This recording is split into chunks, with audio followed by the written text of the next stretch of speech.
خداوند یسوع مسیح کے عظیم اور جلالی نام میں آپ کی سلامتی ہو۔ پروگرام ناقابل یقین کی ایک اور ایپیسوڈ کے ساتھ آپ کی خدمت میں حاضر ہیں۔ ہمارے ساتھ پاسٹر شرجیل صاحب ہیں۔ پاسٹر صاحب خوش آمدید۔ شکریہ سسٹر۔ پاسٹر صاحب، ہم مخالف مسیح کے آنے کی توقعات کے اوپر بات کر رہے ہیں گزشتہ چند ہفتوں سے، اور یہ بہت اہم اور ضروری باتیں ہیں، آپ ہمیں سکھا رہے ہیں۔ ہم نے 8 توقعات تقریباً 8 توقعات ہم نے ڈسکس کی تھی۔ اس میں سے ہم ایک توقع آپ نے ہمیں بتائی تھی کہ ویٹیکن میں سے بھی ایک توقع ہو سکتی ہے۔ آج ہم جاننا چاہتے ہیں روم کی توقع کے متعلق اور پاپائیت کے متعلق۔ شکریہ سسٹر۔ یہ بالکل جو ہے وہ 8 توقعات میں سے ایک ہے۔ ہم گلوبلائزیشن پر بات کر چکے ہیں، ایتھیزم پر بات کر چکے ہیں، اور آج ہم پاپائیت اور روم پر بات کریں گے۔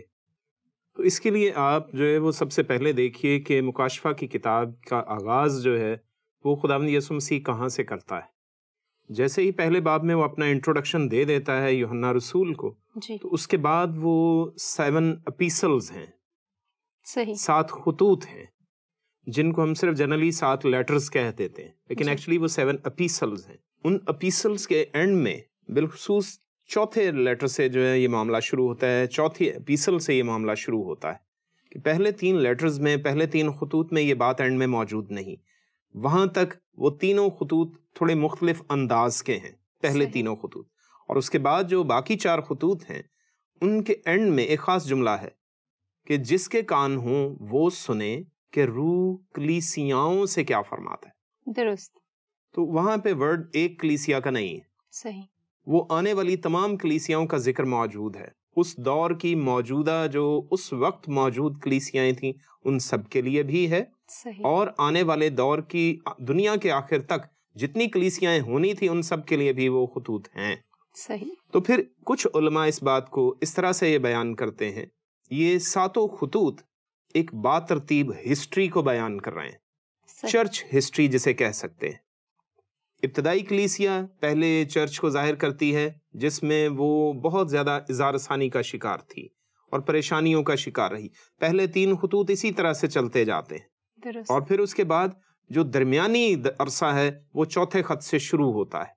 جو جیسے ہی چوتھا خط آتا ہے اب اس میں سچویشن چینج ہو جاتی ہے۔ کلیسیا کے پاس یہ 2000 سال کی تاریخ ہے، یہ کلیسیائی تاریخ گنی جاتی ہے، چرچ ایج ہے۔ صحیح۔ ان 2000 سالوں میں اب یہ 7 کلیسیائی خطوط جو ہیں یہ کلیسیا کی تاریخ کا احاطہ کرتے ہوئے بڑے ہی خلاصائی انداز میں اس کو بیان کرتے ہیں۔ اور جیسے ہی ہم چوتھے خط پر پہنچتے ہیں جو تھواتیرا کی کلیسیا کے نام ہے، وہاں پر خداوند یسوع مسیح کے بارے میں جو انٹروڈکشن دیا گیا وہ بہت اہم ہے کہ اس میں وہ ایک عادل منصف کے طور پر اپنے آپ کو پیش کر رہا ہے۔ وہاں پہ وہ اپنے انصاف کو ظاہر کر رہا ہے، جسٹس وہاں پر ہوگی، وہاں پر کسی طرح کی رو رعایت نہیں ہوگی۔ اور اس میں ایک خاص جو ہے وہ عہد عتیق سے، پرانے عہد نامے سے خداوند یسوع مسیح ایک ریفرنس پیش کرتا ہے، اور وہ کیا ہے؟ وہ ایزبل، ملکہ ایزبل، اس جیسی روح وہاں موجود ہے، اس میں جیسی اسپرٹ کام کرتی تھی، یا جیسی اس کی عادات تھیں، جیسی اس کی خصلت تھی، جیسا اس کا انسٹنکٹ تھا، ویسی ہی شخصیت یہاں پر بھی اس تھواتیرا کی کلیسیا میں موجود ہے۔ صحیح۔ تو اور لیکن کہا تمام کلیسیاؤں کو گیا، صحیح، اینڈ میں مینشن تمام کلیسیاؤں کو کیا گیا، اور ان کو انتباہ کیا گیا، ان کو نوشن دیا گیا کہ آپ آگاہ رہیے کہ یہ والی سچویشن آپ کے چرچز میں آ چکی ہے۔ تو یہ پھر کلیسیائی پوری تاریخ کو دیکھنا پڑتا ہے کہ پورے دنیا میں کلیسیا کے ساتھ کیا کیا رونما ہوا اس دور میں، اور یہ میڈیول یعنی درمیانی عرصہ جو تاریخ کا گزرا ہے کلیسیا پر، اس کو بیان کرتا ہے۔ یہ تھواتیرا کی کلیسیا کا عرصہ اس وقت میں کب ہوا؟ جب ہم اس کو دیکھتے ہیں کلیسیائی تاریخ میں 394 عیسوی میں، 4تھی صدی اینڈ ہونے والی ہے، 5ویں صدی کا آغاز ہونے والا ہے۔ اس وقت تک کوئی پوپ نہیں تھا۔ 394 عیسوی میں، اس کے بعد تک کوئی بھی ابھی پوپ نہیں بنا تھا۔ صحیح۔ کلیسیا میں کوئی پوپ نہیں تھا۔ 5 ایسے مراکز تھے جو 5 مسیحیت کے بڑے مرکز مانے جاتے تھے۔ اس میں کانسٹنٹائنوپل، موجودہ استنبول، اور پھر روم، یروشلم، انطاکیہ جو شام کا علاقہ تھا وہاں سریانی کلیسیائیں موجود تھیں جو مشرق وسطیٰ تک تھیں، اور اس کے بعد آخر میں سکندریہ تھا جو مصر کے علاقے میں تھا. وہاں پر بھی کیونکہ یسوع مسیح 12 برس کی عمر تک وہاں پر بھی رہے تھے، تو اس وجہ سے وہ بھی مسیحیت کا بہت بڑا گڑھ تھا.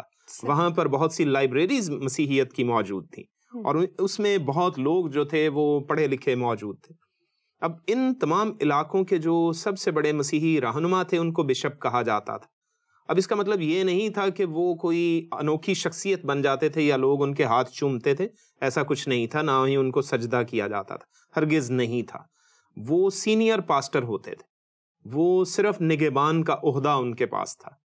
وہ جتنے بھی تمام پاسبان ہوتے ان میں سے سینئر جو سب سے ہوتا اس کو وہ بشپ کا نام دے دیتے تھے کہ بھائی آپ کیا کیجئے، آپ نگہبانی کیجئے، کیونکہ اب آپ کافی عمر رسیدہ بھی ہوتے چلے جا رہے ہیں تو اس لیے آپ کے لیے دوڑ بھاگ کرنا مشکل ہو رہا ہے، تو آپ اس طرح سے ہمیں مشورہ جات دیا کیجئے. تو یہ سلسلہ تھا. تو ان پانچوں میں سے کوئی بھی کمتر یا بڑا نہیں تھا. لیکن 445 عیسوی میں یہ لیو ون ایک بشپ روم کا ہوا جس نے اس دور کا جو رومی شہنشاہ تھا ویلنٹینین 3 رومی شہنشاہ تھا، اس کے ساتھ مل کر اس نے یہ ایک اپنی تحریک چلانا شروع کر دی کہ میں تمام کلیسیا کا مالک ہوں. باقی تمام جو بشپ حضرات ہیں وہ مجھ سے چھوٹے ہیں. وہ بشپ تھا لیکن اس نے کہا کہ مجھے اس تمام کلیسیا کا مالک مانا جائے، مجھے ہی صرف بشپ مانا جائے اور میرا ہاتھ چوما جائے. اس نے یہ چیز بھی پروان چڑھائی اور اس نے یہ بھی آرڈر پاس کروایا آہستہ آہستہ 455 عیسوی میں، 10 سال کے بعد. 445 میں اس نے یہ دعویٰ کیا لیکن 10 سال کے بعد 455 عیسوی میں اس نے یہ کہا کہ میری مخالفت جو بھی کرے گا وہ کیا ہوگا، وہ جہنم کا باسی ہوگا. صحیح. اور میری مخالفت کرنے والے شخص کو بدعتی قرار دے دیا جائے گا اور اس کی سزا موت ہوگی. اس نے ویلنٹینین کے ساتھ مل کر اس چیز پر عمل کروانا شروع کر دیا اور لوگوں کو زبردستی قتل کروانا شروع کیا، مسیحیوں کو قتل کروانا شروع کیا خصوصی طور پر. تو یہ سلسلہ بڑھنا شروع ہو گیا. لیکن اس کے بعد 590 عیسوی تک ابھی کوئی بھی پوپ نہیں کہلاتا تھا. صحیح. 590 عیسوی تک کوئی بھی پوپ نہیں کہلاتا تھا. اور پھر گریگوری 590 عیسوی سے لے کر 604 عیسوی تک اسی تعلیمات کو لے کر جو اس نے 455 سے چلائی ہوئی تھی، انہی تعلیمات کو لے کر اس شخص کو پہلا پوپ مانا گیا، گریگوری 1 کو. تو اس کے دور میں پاپائیت کا آغاز ہوا. تو وہ دور جو ہے وہ میڈیول چرچ کا دور شروع ہو جاتا ہے، وہ درمیانی عرصہ کلیسیا کا شروع ہو جاتا ہے. صحیح. اس کو مانا جاتا ہے کہ جب سے پاپائیت کا آغاز ہوا وہ دور کیا ہے، وہ میڈیول چرچ کا دور کہلاتا ہے. اسی طرح سے چلتا چلا جاتا. لیکن اب اسی طرح سے ہم پھر واپس اسی تھواتیرا کے خط میں آتے ہیں جہاں پہ ایزبل نامی شخصیت کا ذکر کیا گیا. وہ ملکہ تھی. آپ اگر پڑھیں اس کو پہلا سلاطین اس کے 21ویں باب میں آپ کو اس کے بارے میں تفصیلاً مل جاتا ہے. جی. تو اس میں 21ویں باب میں ایک خاص واقعہ ہے جس کے بارے میں اس کی نشاندہی خداوند یسوع مسیح نے کی ہے کہ اس نے کیا کیا کہ اس نے یزرییلی نبوت کا تاکستان لے کر اپنے شوہر جو اس وقت کا بادشاہ تھا، بادشاہ وقت اخیاب کے حوالے کیا تھا. اب بادشاہ کے پاس تاکستانوں کی کمی تو نہیں ہوگی جی. اس کے پاس زمین جائیداد کی کمی نہیں ہوگی، پھر بھی اس کو ایک چھوٹا ٹکڑا چاہیے تاکستان کا جو کسی کی ملکیت ہے. کیوں؟ کیونکہ وہ پسندیدہ جگہ ہے، صرف یہ. تو اب وہ چھوٹے ٹکڑا تاکستان کا یعنی کہ انگوروں کا باغ جو ہے وہ اس کو چاہیے. تو اخیاب نے اس طرح سے منہ بسورا کہ میں نے جا کر اس سے بات کی ہے تو اس نے مجھے منع کر دیا. جیسے ہی ایزبل نے پوچھا اس نے یہ اس کو بات بتا دیا. ایزبل نے کہا کہ فکر نہیں کرو، یہ معاملہ میں اپنے ہاتھ میں لیتی ہوں. تو جب اس نے وہ معاملہ اپنے ہاتھ میں لیا تو اس واقعے سے تمام مسیحی برادری واقف ہے کہ وہ کیا ہوا. کلام مقدس میں واضح لکھا ہے کہ اس نے جھوٹے گواہ تیار کیے یزرییلی نبوت کے خلاف اور اس نے یہ دعویٰ کروا دیا کہ اس نے بادشاہ کے خلاف بات کی ہے، اس نے کفر بکا ہے اور اس کو سنگسار کر کے مروا دیا گیا. اسی کے تاکستان میں مالک وہ ہے اور لیکن اس کو قتل کروا دیا گیا. صحیح. اب یہ چیز جو ہے وہ یہ بہت ہی پروفیٹک بات ہے، یہ بہت ہی نبوتی بات ہے اس میں پوشیدہ معنی یہ ہیں، پاکستان کلیسیا کو ظاہر کرتا ہے، چرچ کو ریپریزنٹ کرتا ہے، اور وہ کس نے لے لیا ہے؟ ایک بت پرست ملکہ نے زبردستی چھین لیا ہے۔ تھواتیرا کی کلیسیا میں اسی عورت کا نام دیا گیا، ایزابل کا۔ اس وقت سے پھر پاپائیت نے فروغ پانا شروع کیا اور کلیسیا نے ایک نئی صورت اختیار کرنی شروع کر لی۔ جو باقی بشپ حضرات تھے، جو باقی 4 علاقوں کے رہنما تھے، ان کی مخالفت شروع ہو گئی، ان کو مارنے کے لیے قاتل بھیجے جانے لگے، جو رومی حکومت کے بادشاہ کے فوجی محافظ دستے میں سے ہوتے تھے، یا کسی بھی طرح کے کرائے کے قاتل بھی کہہ سکتے ہیں۔ تو اس طرح سے بہت سے حالات خراب ہو گئے، یعنی ہم اس کا تصور کر سکتے ہیں، میں یہاں ظاہر ہے کو وہ ساری ڈیٹیل نہیں بتا سکتا۔ تو وہ ساری سچویشن جیسے جیسے بڑھی، پھر کلیسیا پر ان کا تسلط قائم ہونے لگا، یہ ریاستی مذہب کی صورت اختیار کرنے لگی۔ جب کانسٹینٹائن نے 325 عیسوی میں اس کو ریاستی مذہب کا درجہ دینا شروع کیا، تو اسی وقت سے کلیسیا نے ایک نئی صورت اختیار کرنی شروع کر لی تھی۔ لیکن ایکچولی یہ پاپائیت کا سلسلہ جو ہے وہ اس دور سے شروع ہوا، یہ 455 کے بعد ایکچولی یہ معاملہ شروع ہوا تھا، اور اس میں بڑی تیزی سے یہ معاملہ بڑھنا شروع ہو گیا، اور اس نے فروغ پانا شروع کیا کہ اپنے ہی مسیحی رہنما نے وہ اپنے ہی مسیحیوں کو مروانا شروع کر دیا۔ یہ اس نے آرڈرز جاری کر لیے، اس نے یہ کہا کہ جو میری مخالفت کرے گا وہ بدعتی ہے، اس کو کسی طرح کے مذہب میں یا مسیحیت میں یا چرچ میں آنے کی اجازت نہیں ہوگی۔ اس کو ایکسٹرمینیشن یعنی ختم کر دینے کا آرڈر جاری کر دیا گیا، اس کو ہیریٹک کہا جانے لگا، بدعتی قرار دے دیا گیا۔ تو پاسٹر صاحب، کیا اس دوران میں اس ساری سچویشن کو کریٹ کرتے وقت یا وہ بدعتی قرار دیتے وقت، کیا وہ خداوند کے کلام میں سے کچھ حوالہ جات بھی ان کو بتاتے تھے کہ یہ اس میں یوں مرقوم ہے؟ بالکل، جو ہے وہ اس میں یہ کہہ سکتے ہیں کہ یہ اسی دور میں انہوں نے یہ کہنا شروع کیا کہ جی پطرس جو ہے وہ پہلا پوپ تھا۔ صحیح۔ خداوند یسوع مسیح نے کہا کہ اے کیفا، جس کے معنی آرامی زبان میں ہے ایک چھوٹا پتھر، ٹھیک ہے، اور پھر خداوند یسوع مسیح نے یونانی میں اگر کہا ہے، جس کو لکھا یونانی میں گیا ہے، تو وہاں پر لکھا ہے پیتروس، اور پیتروس کے معنی ہے چھوٹا پتھر جو ہاتھ میں آ جائے۔ صحیح۔ خداوند یسوع مسیح اس کے بعد کہتا ہے جو بات پطرس رسول نے پہلے کہی تھی، پیتروس نے کہی تھی، صحیح، وہ یہ تھی کہ تو زندہ خدا کا بیٹا المسیح ہے۔ درست۔ That was the truth، وہ سچائی کہ میں اس پیٹرا پر، یونانی زبان میں اس پیٹرا پر، پیترا کہتے ہیں کیونکہ وہاں ٹے کی ساؤنڈ نہیں ہے یونانی زبان میں، تو خداوند یسوع نے کہا کہ میں اس پیترا پر اپنی کلیسیا قائم کروں گا۔ تو پیتروس اور پیترا 2 الگ الگ ورڈز ہیں۔ صحیح۔ تو پیتروس کے معنی ہے ایک پیبل، ایک کنکر، ایک پتھر جو ہاتھ میں بآسانی اٹھایا جا سکے، ٹھیک ہے، اور جو پیٹرا ہے یا پیترا ہے وہ ایک بڑی چٹان ہے جس کو راک کہا جاتا ہے۔ صحیح۔ انگریزی زبان کی اب خوبی یہ ہے کہ اس میں چھوٹے پتھر کو بھی راک بولا جاتا ہے اور چٹان کو بھی راک بولا جاتا ہے۔ درست۔ تو فرق یہ ہے، عبرانیوں کے مصنف نے اس بات کو کلیئر کیا ہے کہ مسیح ابدی پیترا ہے، مسیح ابدی چٹان ہے جس میں سے بنی اسرائیلیوں نے پانی پیا۔ صحیح، یعنی ان کا جو کال ہے وہ بڑی چٹان، وہ بڑی چٹان، وہ سچائی پر اس نے کلیسیا قائم کی۔ درست۔ اور پطرس چھوٹی کنکر، چھوٹا پتھر ہے، ہم اسے ایک پتھر کہہ دیتے تاکہ ہم وہ لفظ کنکر یوز نہ کریں، تو اس لحاظ سے ہم پتھر کا لفظ یوز کرتے ہیں۔ تو وہ چھوٹا پتھر ہے، نہ کہ ایک بڑا جو ہے وہ چٹان بن گیا، ایسا ہرگز نہیں۔ صحیح۔ تو اس لیے خداوند یسوع نے اس سچائی پر اپنی کلیسیا قائم کی اور یہ بھی کہا کہ عالم ارواح کے دروازے اس پر غالب نہ آئیں گے۔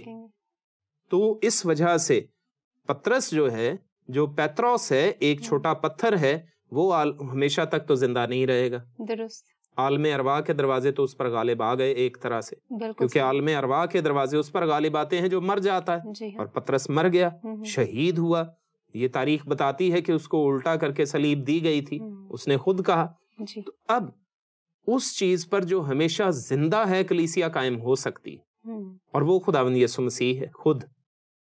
اس نے اپنے بارے میں کہا، اپنی سچائی اس کے بارے میں بیان ہوئی تھی، تو اس پہ اس نے کلیسیا قائم کی، اور وہ مر کر جی اٹھا ہے، اس لیے عالم ارواح کے دروازے اس پر غالب نہیں آ سکتے، وہ عبدالآباد جیتا رہے گا۔ لیکن اسی پاپائیت کو پھر یہ سلسلہ دیا گیا. اس نے جب 604 عیسوی تک، یہ 590 عیسوی سے آغاز ہوا گریگوری 1 کی پاپائیت کا، تو اس نے اس چیز کو پروان چڑھانا شروع کیا کہ میں عالمگیر کلیسیا کا باپ ہوں. اس نے یہ کہنا شروع کر دیا تھا کیونکہ یہ اس کے پاس ٹیچنگ موجود تھی لیو 1 کی. 455 عیسوی سے یہ معاملہ چلا آ رہا تھا. تو اس دور میں جب پاپا کہا گیا اس کو، تو پھر کیا ہے، یہ سلسلہ پاپائیت بڑھنے لگا اور یہ مزید آگے بڑھتا چلا گیا، تیزی سے پروان چڑھنے لگا، اور کلیسیا ایک طرح سے 2 فرقوں میں بٹنا شروع ہو گئی. صحیح. جس میں ایماندار مسیحی جو تھے وہ ابتدائی طریقہ کار کے مطابق چلے آ رہے تھے، اور جو یہ اس ملغوبہ کے حامی تھے، ملغوبہ مسیحیت کے حامی تھے، وہ اسی طرح سے اس پاپائیت کے پیچھے چلنے لگے. تو بہرحال خداوند یسوع مسیح وہ چٹان ہے جس پر کلیسیا قائم کی گئی، وہ سچائی کہ زندہ خدا کا بیٹا مسیح یسوع ہے، تو اس پر کلیسیا قائم کی گئی. صحیح. اس کے وسیلہ سے کلیسیا آگے چلتی ہے، نہ کہ پطرس کا نام لے کر. بہرحال تو یہاں پر پھر واپس اسی تھواتیرا کی کلیسیا سے آگے پھر خداوند ہمیں آگاہ کرتا چلا جاتا ہے کہ یہ کلیسیا آئی، اور اس کے بعد سردیس کی کلیسیا آئی، پھر اس میں اور آخر میں کلیسیا چلی گئی. اور یہ سب خطوط جو کلیسیاؤں کے نام لکھے گئے ہیں، اینڈ میں ان سے پتہ چلتا ہے کہ آخر تک کلیسیا کی کیا سچویشن ہے. کلیسیا جیسے ہی پاپائیت کی صورت اس نے اختیار کی، اب پوری دنیا میں اسی حکومت کو، اسی چرچ کو بڑا سمجھا جانے لگا. جی ہاں. تو 600 عیسوی میں یہ سلسلہ شروع ہو گیا، اور لوگ یہ سمجھنے لگے کہ یہی مسیحیت ہے، جو صرف اپنی جائیداد بنا رہی ہے، جو صرف لوگوں کو جمع کر رہی ہے، لوگوں کو ایک نظام صرف دے رہی ہے، اور خدا سے دور ہیں یا نہیں اس سے کوئی واسطہ نہیں، روحانیت سے دور کرتی چلی جا رہی تھی. اور وہ صرف ریاستی کلیسیا تھی، وہ کوئی حقیقی مسیحی کلیسیا نہیں تھی، وہ ڈیڈ چرچ بننا شروع ہو گیا. تو اس طرح سے یہ سلسلہ بڑھتا چلا گیا.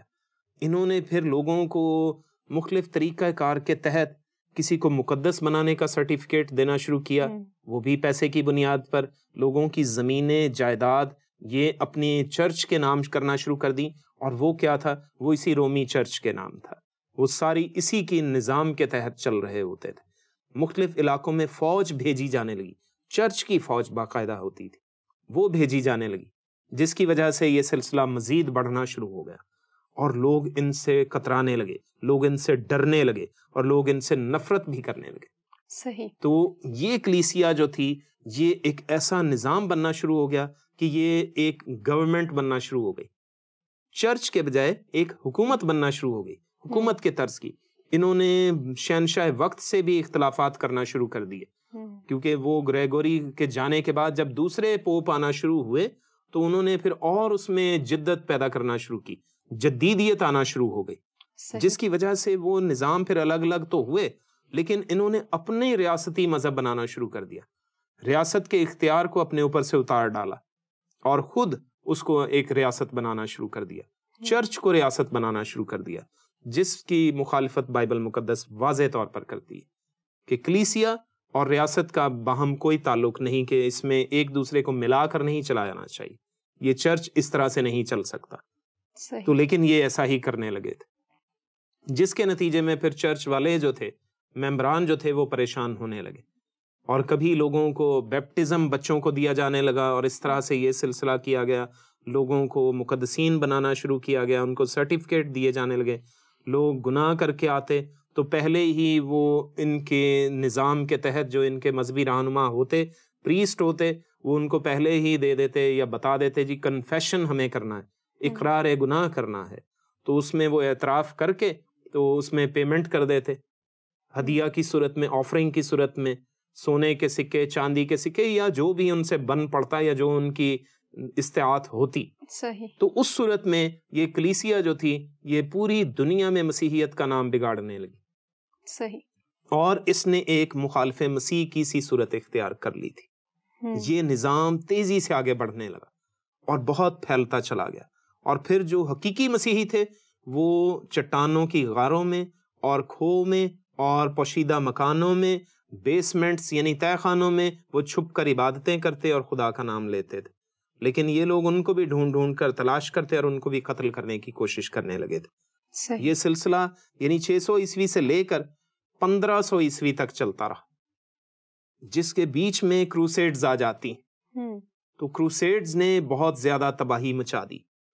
کروسیڈز نے تقریباً 700 عیسوی سے لے کر تقریباً 1200 عیسوی تک یہ جو صلیبی جنگیں جن کا نام رکھا گیا ہے وہ ہونا شروع ہوئی، اور وہ کس نے کروائیں؟ یہ اسی طرح کے پوپس نے۔ صحیح۔ انہوں نے لوگوں کو، یورپ کے لوگوں کو ابھارنا شروع کیا کہ چلو جی ہم اس کو چھڑوانا شروع کریں، ہم اپنے ہولی لینڈ کو، بنی اسرائیل کے ملک کو، ہم یروشلم کی سرزمین کو آزاد کروائیں۔ غیر قوموں سے آزاد کروانے کے لیے انہوں نے بلا وجہ عام انسانوں کو فوجی بنا بنا کر جنگوں پہ بھیجنا شروع کیا، اور مسیحیوں کا قتل عام وہاں پر بھی ہوا۔ جو کسان تھے ان کو جنگ پہ بھیجیں گے، وہ فوجی تو نہیں، بالکل صحیح، تو فوجیوں کا مقابلہ کیا کریں گے؟ تو اور وہ بیچارے خاموشی سے، ان کو مجبوراً جانا پڑتا، زبردستی جانا پڑتا، کیونکہ ان کے بچوں کو، بیویوں کو، بیٹیوں کو اغوا کر لیتے اسی طرح کے جو مذہبی فوجی ہوتے، صحیح، کہ آپ ہمارے ساتھ جنگ پر چلیں، اور ان کو آگے کیا جاتا۔ 8 صلیبی جنگیں ہوئی، لیکن 9ویں جو تھی وہ لاسٹ اور فائنل تھی، اور وہ سب سے خطرناک ہوئی۔ کیوں؟ کیونکہ 8 صلیبی جنگوں میں مختلف، کیونکہ یہ کئی صدیوں پر محیط ہے یہ معاملہ، تو اس میں بہت سے لوگ جو تھے، خاندان تباہ و برباد ہوئے، یورپ کے خاص طور پہ، اور ویسٹرن جو مسیحی تھے۔ لیکن جو 9ویں تھی، اب اس میں کیا بچا تھا کہ ان کے صرف نوجوان بیٹے ہی رہ گئے تھے، جو 15 سال 16 سال 20 سال سے بڑا کوئی بھی لڑکا نہیں تھا خاندانوں میں۔ تو ان 13 سال کے لڑکوں کو بھی جو ہے وہ یہ لوگ اٹھا کر تو جنگ پہ لے گئے۔ پتہ نہیں 5 لاکھ کے قریب بچے تھے جن کو جنگ پہ انہوں نے بھیج دیا، اور شاید ہی ان میں سے کوئی بچا ہو۔ اب ان میں یعنی بہت تھوڑی تعداد میں جو بچے تھے وہ بچے، کیونکہ وہ جا کر فوجیوں سے کیا لڑیں گے؟ وہ جب لڑے ہیں تو لڑنا کیا تھا، وہ صرف مرنے کے لیے گئے تھے۔ کچھ کو بھوک پیاس نے مارا، کچھ کو بیماریوں نے مارا، کچھ کو رستے کی تھکاوٹوں نے مارا، کچھ کو فوجیوں نے مار دیا۔ کچھ دریاؤں میں، سمندروں میں جب ان کو بحری جہازوں میں لے کر جاتے تو سفر میں مر جاتے تھے۔ تو یہ سلسلہ ہوتا رہا۔ تو یہ کیا تھا؟ آرڈر اس کی طرف سے جاتے تھے۔ یہ مسیحیت نہیں ہے۔ بائبل مقدس اس چیز کی مخالفت کرتی ہے، وہ جنگ کے لیے ہمیں نہیں کہتی۔ اس میں کوئی آرڈر نہیں کہ آپ اٹھ کر تو حکومت کے خلاف لڑنا شروع کریں یا لوگوں کے خلاف بھی لڑنا شروع کریں۔ افسیوں کے خط میں واضح طور پر پولس نے کہا ہے کہ ہمیں خون اور گوشت سے کشتی نہیں کرنا۔ یعنی یہ روم کی طرف سے، پاپائیت کی طرف سے ایسے آرڈرز آ رہے تھے، تو چرچ کے لوگوں کو مجبوراً وہ ایسا کرنا پڑتا۔ وہ یہ تصور کرنے لگے تھے کہ اگر ہم نے ایسا نہ کیا تو جو مذہبی آرڈر چرچ کی طرف سے انہیں مل چکے تھے، جو نسل در نسل ان تک پہنچے تھے، وہ یہ تھے کہ اگر اس کے پریسٹ کی بات نہ مانی، پوپ کی بات نہ مانی، تو جہنم کے باسی ہیں۔ اس سبب سے انہیں باتیں ماننا پڑتی تھی۔ تو یہ ساری سچویشن ہمیں بتائی گئی ہے کہ یہ سچویشن ہوتی چلی گئی۔ عام معصوموں کا قتل عام کروایا گیا جس کی ضرورت ہرگز نہیں تھی، اور دوسری قوموں میں ایک ایسی نفرت پھیل گئی مسیحیوں کے خلاف جو آج تک ختم نہیں ہو رہی۔ بالکل صحیح۔ ان کے ذہن میں یہ بات راسخ ہو گئی کہ مسیحی ہمارے مخالف ہیں، یہ ہمارے مذہب کے خلاف ہیں۔ تو یہ کروسیڈ جو تھی ایک بہت بڑی وجہ بنی ہے جس نے 2 قوموں کے درمیان، میں واضح ان کے نام لوں گا، اسلام اور مسیحیت کے درمیان نفاق ڈالنے کا بہت بڑا سبب بنے۔ ورنہ اس سے پیشتر یہ بڑے پیار سے رہتے تھے۔ جی، مسیحیت کا اور اسلام کا آپس میں کوئی لڑائی جھگڑا نہیں تھا اس سے قبل، لیکن یہ کروسیڈز کی وجہ سے، صلیبی جنگوں کی وجہ سے یہ معاملہ بڑھ گیا۔ یہ بہت بڑا سبب بنا، صلیبی جنگیں، جو ان 2 قوموں کے درمیان نفاق بن گیا۔ یہ ایسی خلیج وہ بن چکی ہے جس کو پاٹنا بہت مشکل ہوا ہوا ہے، جس کو اب عبور کرنا بھی مشکل ہوا ہوا ہے۔ کیوں؟ کیونکہ اب ان کے ذہن میں نسل در نسل یہ بات بیٹھ چکی ہے کہ ایک دوسرے کے مخالف ہیں، حالانکہ ایسا نہیں ہے۔ جی، صرف سوچنے کی ضرورت ہے، ایک ٹیبل پر بیٹھ کر بات کرنے کی ضرورت ہے، اور ایک دوسرے کے نظریات سن کر، تحمل سے سن کر انہیں برداشت کرنے کی ضرورت ہے، تاکہ جان سکیں کہ حقیقت کیا ہے۔ ایسا ہرگز نہیں کہ تلواریں بھالے پکڑ کر ایک دوسرے کے ساتھ بات کریں، تو وہ تو بات نہیں ہوتی۔ وہ زمانہ جاہلیت کی باتیں تھیں، اب بات منہ سے کی جاتی، اور دانا یہ کہتے ہیں کہ جس کی زبان میں طاقت نہیں ہے وہ ہاتھ سے بات کرنے کی کوشش کرتا ہے. درست. تو یہ سب سے اہم بات ہے. تو اس طرح سے یہ جو ایک ایسا نظام ہے پاپائیت کا اور روم کا، اس سے یہ سوچ پروان چڑھنے لگی کہ مخالف مسیح اس میں سے آئے گا. اور اس پر مزید ہم بات کر سکتے ہیں کیونکہ اس میں ابھی کافی باتیں اور تاریخ موجود ہے. جی ہاں. کہ جب یہ مسیحیت پھر 2 بڑے دھڑوں میں تقسیم ہو گئی. صحیح. جب 1517 عیسوی میں یہ معاملہ مارٹن لوتھر کے ذریعے پھیلا تھا. صحیح. تو ہم پھر اس چیز کو بھی ڈیٹیل سے سمجھ سکتے ہیں اور بات کر سکتے ہیں. درست. بہت شکریہ پادری صاحب، آج ہم نے بہت ساری اہم باتیں سیکھی، مگر وقت کی کمی کے باعث ہم اس ڈسکشن کو اگلے پروگرام تک کے لیے ملتوی کرتے ہیں، اور آپ کو بہت شکریہ. ہم ضرور اگلے پروگرام میں کچھ اور نیا سیکھیں گے. Thank you. ناظرین، آج کے پروگرام کا وقت ختم ہوتا ہے. اپنی آراء سے ہمیں آگاہ کیجیے، اپنے سوالات بھی ہمیں ضرور بھیجیے. اگلے ایپیسوڈ تک کے لیے اجازت دیجیے. خدا حافظ.